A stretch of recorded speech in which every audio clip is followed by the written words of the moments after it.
bersahaja dan mengagumkan. Suatu hari, Nabi Muhammad SAW bersabda sambil menunjuk kepada Umar, "Ini adalah gembok pengunci fitnah. Ia akan menjadi gembok yang mencegah fitnah, perpecahan di antara kalian selama ia masih hidup di tengah-tengah kalian." Hadis riwayat Al-Bazzar dari Qudamah bin Mas'un. Ia biasa dipanggil Umar. Ayahnya bernama Al-Khattab. Lahir di Mekah 13 tahun setelah tahun gajah. Ia termasuk keluarga elit yang sangat dihormati di kalangan suku Quraisy. Awalnya, Umar termasuk orang yang paling memusuhi Islam.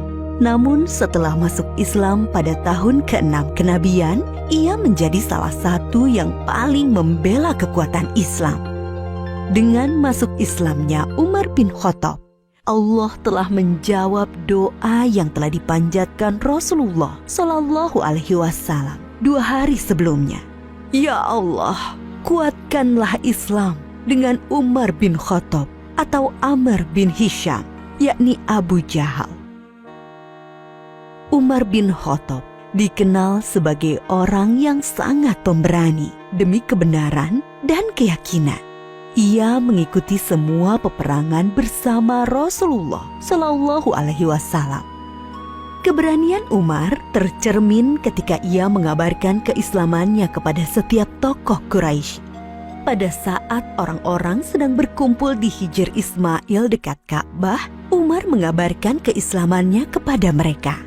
Mereka spontan marah dan mengeroyok sambil memukuli Umar hingga terjadi keributan besar. Ketika Umar akan hijrah, ia membawa busur panah, kemudian pergi tawaf mengelilingi Ka'bah 7 kali. Lalu Umar dengan terang-terangan mendatangi kelompok-kelompok orang Quraisy seraya berkata, "Wahai wajah-wajah kusam, barang siapa ingin ibunya kehilangan anak, anaknya menjadi yatim, dan istrinya menjadi janda, temui aku di belakang lembah." Dan tak seorang pun berani mengikutinya. Umar bin Khattab juga dikenal sebagai orang yang sangat lembut hatinya, sangat berhati-hati dalam tindakannya. Abdullah bin Abbas menjawab pertanyaan tentang siapa Umar bin Khattab. Ia laksana burung yang terbang dengan sangat hati-hati. Ia selalu memandang bahwa seluruh jalan yang akan dilalui penuh dengan perangkap dan jebakan yang akan menjauhkannya dari Allah Subhanahu wa Ta'ala.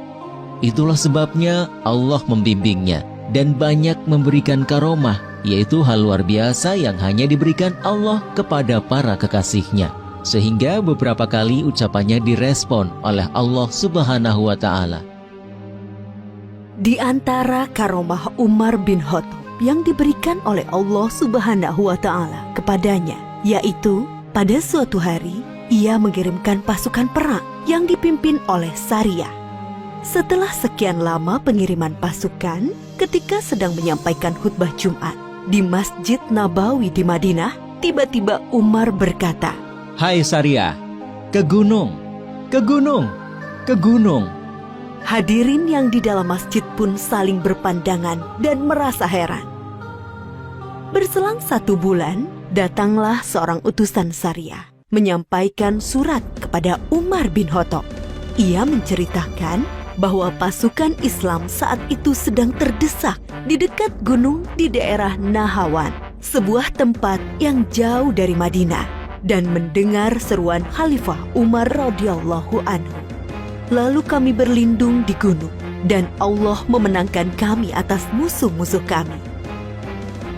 Kisah karomah Umar bin Khattab yang lain adalah ketika Gubernur Mesir Amr bin Al-As mengirimkan surat kepadanya. Amr bin Al-As telah menghapus kebiasaan orang-orang Mesir yang mengorbankan seorang gadis untuk Sungai Nil. Namun belakangan hari setelah itu, air Sungai Nil mengering.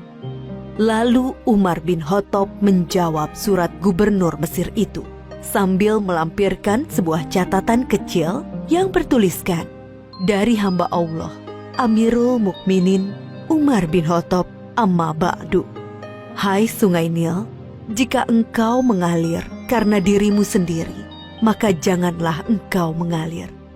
Namun jika airmu dialirkan oleh Allah Subhanahu wa Ta'ala, maka mintalah kepada Allah yang Maha Kuasa untuk mengalirkan airmu kembali. Setelah Amr bin Al-Ash melemparkan catatan Umar tersebut ke dalam sungai Nil, lalu Allah Subhanahu wa Ta'ala mengalirkan air sungai Nil dengan sangat deras. Di kalangan para sahabat dan orang-orang dekatnya, Umar dikenal sebagai sosok pemimpin yang sangat sederhana dan sangat bersahaja. Hal itu tercermin dari pernyataannya ketika ia menolak pemberian para sahabat karibnya berupa budak perempuan untuk membantu tugas-tugas rumah tangganya. Umar berkata, Tidak pantas Amirul Mukminin memiliki seorang budak perempuan. Itu tidak halal baginya. Sesungguhnya ia adalah harta milik Allah. Tidak ada harta Allah yang halal bagi Umar selain 2 setel pakaian. Setelan untuk musim dingin dan setelan untuk musim panas. Dan aku tidak pernah memakai pakaian itu untuk berhaji atau umroh. Adapun makananku dan keluargaku sama dengan makanan orang Quraisy, dari kelas yang tidak terlalu kaya dan tidak terlalu miskin. Selebihnya aku hanyalah seorang lelaki dari kaum muslimin. Umar mendidik keluarganya untuk bersahaja. Ketika ia datang ke rumah salah seorang anaknya yang bernama Ashim, Umar melihatnya sedang makan daging. Umar bertanya, Apa ini? Aku ingin sekali makan dengan daging. Jawab Ashim, Apakah setiap makanan yang kau inginkan akan kau makan? Sergah Umar. Sungguh, seseorang dianggap sebagai pemboros jika ia selalu menuruti apa yang diinginkannya. Imbuh Umar. Bahkan Umar mengharuskan para pejabatnya untuk bersikap sederhana dan bersahaja. Jika Umar mengangkat seorang pejabat negara, ia menuliskan kontrak politik. Isinya sang pejabat tidak boleh hidup di atas standar masyarakat umum, baik kendaraan, pakaian, maupun makanan. Umar memegang jabatan khalifah, yaitu pemimpin tertinggi umat Islam, berdasarkan wasiat dari Abu Bakar Asy-Siddiq pada tahun 13 Hijriah. Di masa pemerintahannya, Umar banyak menaklukkan kota-kota besar di beberapa negara di benua Asia dan Afrika, seperti kota Himsho, Aleppo, Antokia di Suriah, Basrah, dan Kufah di Irak, Tobariyah di Yordania, dan beberapa kota lainnya di Mesir, Libya, dan Maroko. Jasa-jasa Umar bin Khattab untuk kaum muslimin sangat banyak. Ia telah menetapkan dan menuliskan penanggalan Islam yang kita kenal sekarang dengan penanggalan Hijriah. Ia juga yang mendirikan Baitul Mal, yaitu lembaga tempat pengumpulan dana-dana kas negara. Umar membangun kota-kota besar seperti Kufah, Basrah, Jazirah, Syam, Mausil, dan mengangkat para hakim di sana, serta melengkapinya dengan kantor-kantor administrasi. Umar bin Khattab juga dikenal sebagai pribadi yang sangat adil dan teliti, sangat takut melakukan kezoliman sekecil apapun.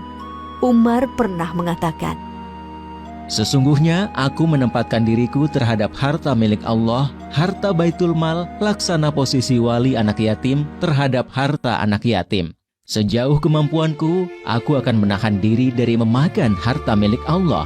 Namun jika aku sangat membutuhkannya, aku akan memakannya dengan cara yang patut. Jika aku sudah mampu, aku akan bayarkan kembali apa yang aku makan itu. bahkan ketika ia sakit dan hendak menyampaikan khutbahnya, para hadirin mengabarkan bahwa obat dari sakitnya itu adalah madu yang ada di Baitul Mal.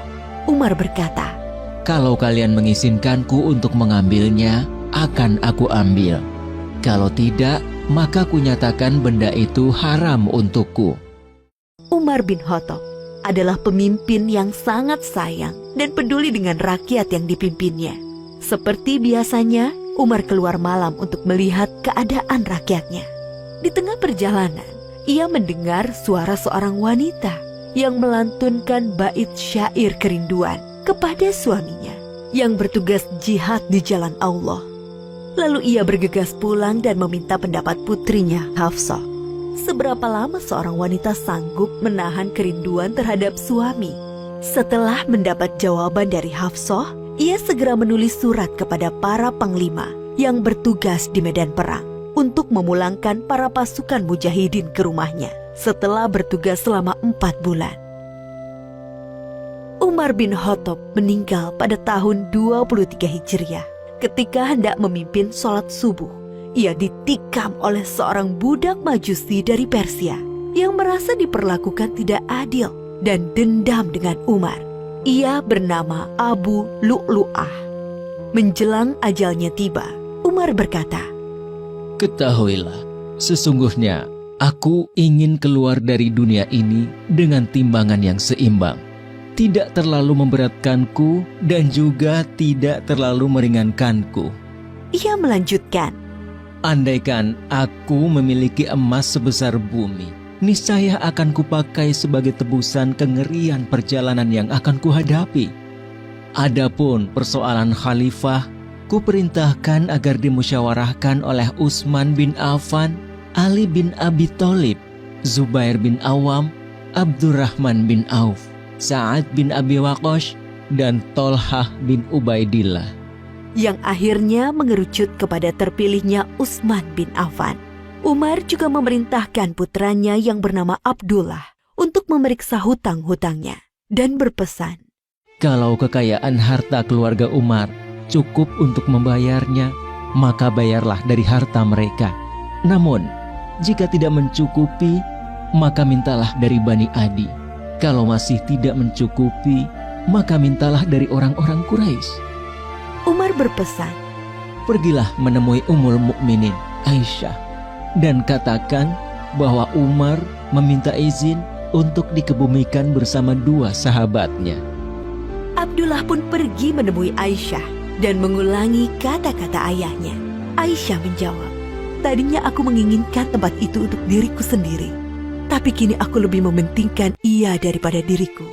Dan akhirnya Umar bin Khattab dimakamkan di samping makam 2 sahabatnya, yaitu Muhammad Rasulullah Shallallahu Alaihi Wasallam dan Abu Bakar As-Siddiq radhiyallahu anhu. Dari sosok Umar bin Khattab, kita bisa banyak bercermin dan belajar tentang kepemimpinan hebat yang sangat mengagumkan.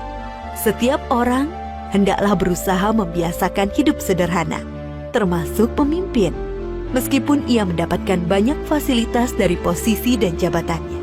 Alangkah mulia seseorang yang memiliki sifat peduli dan kasih sayang kepada sesama makhluk Allah, termasuk kepada hewan. Begitulah Islam mengajarkan seorang pemimpin yang tegas dan kuat, namun memiliki sifat sayang dan peduli, akan terhindar dari sifat aniaya.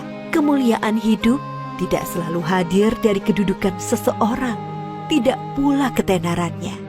Seringkali, kemuliaan hidup lahir dari sifat rendah hatinya, sikap kehati-hatiannya, sikap pembelaannya kepada yang lemah, juga dari karya nyata yang dapat dimanfaatkan orang banyak di sekitarnya.